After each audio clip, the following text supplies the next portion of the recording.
Meldrick walked into the mall and heard a hearty ho ho ho as soon as he stepped through the door.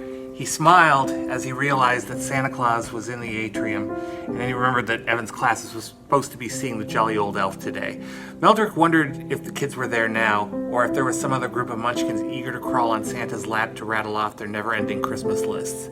He made a mental note to ask Evan what he told Santa so he could plan his Christmas shopping strategy accordingly. As he made it to the atrium, Meldrick saw that it was indeed Evan's class making a visit, and in fact, Evan was next in line to sit on Santa's lap. Another kid was sitting and talking to Santa, and Meldrick couldn't help but wonder if that was Jason Corbin, the boy Evan liked to talk about. Meldrick decided to hang out and watch his son enjoy time with Santa. Meldrick was kind of glad the school was doing this so he didn't need to make plans to do it on the weekend when all the parents would be out in force and clogging up every walkway. The boy who was speaking with Santa jumped off his lap, and Evan stepped up to greet Santa. Except this wasn't your everyday Santa Claus. Samuel McIntosh was Chino Valley's Santa Claus, but instead of the usual red furry suit, big black belt and boots, and the standard Santa hat, Samuel liked to cowboy up his St. Nick persona, wearing a red western cowboy suit, equally crimson cowboy hat and boots, all the while maintaining the standard white beard that made Santa Claus Santa Claus.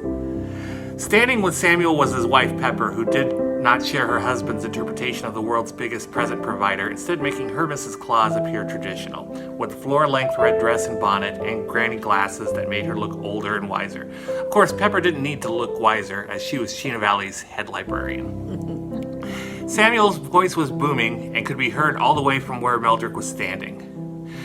He hoped that Samuel would repeat what Evan said so that he could get a head start on the list. Meldrick's hopes were dashed, however, when Samuel said, "Have a Merry Christmas!"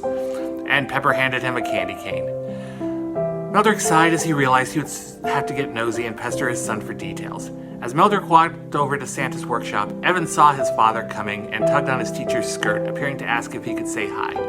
The teacher glanced at Meldrick, developed a facial expression that acted like she'd be fired for allowing a child to run wild in the mall, but ultimately relented and allowed Evan to greet his father. Daddy, I just got to talk with Santa. I think he got his new suit from Country Fancy."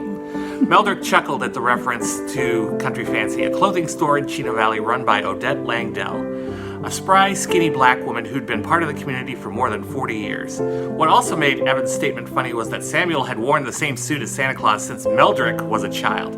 However, he didn't have the heart to correct Evan. "So, little man, what did you tell Santa Claus you wanted for Christmas?" Meldrick was bracing for a long and drawn-out list of toys, books, clothing, and video games. "I told Santa I only wanted one thing." Meldrick was taken aback, surprised that Evan wasn't being like other kids and saying he wanted a ton of stuff. "Wait a minute. You told Santa you wanted one thing for Christmas? Santa gives out a whole bunch of goodies to all good little girls and boys. Why'd you settle for one?" "I wanted it because it's something that I've never had before." Evan paused before saying, "I want Santa to bring me a white Christmas." For the first time that Meldrick could remember, he had no idea how to respond to his son.